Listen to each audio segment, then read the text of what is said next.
te hike. Die son bak neer, dit was baie warm weer. Ons was amper reg om moed op te gee. Maar skielik in die vette blik is pikkel in die pad.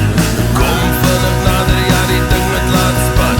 Ek kon my oor nie glo nie, my verstand kon het nie vat.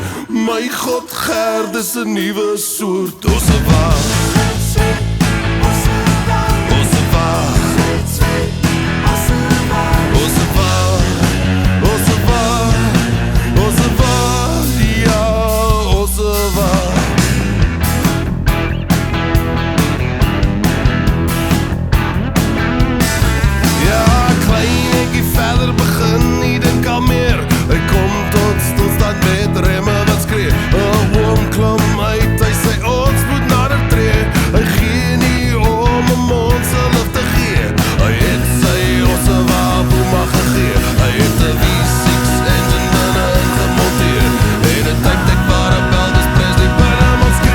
Was 'n regte, echte rock'n'roll Ossewa.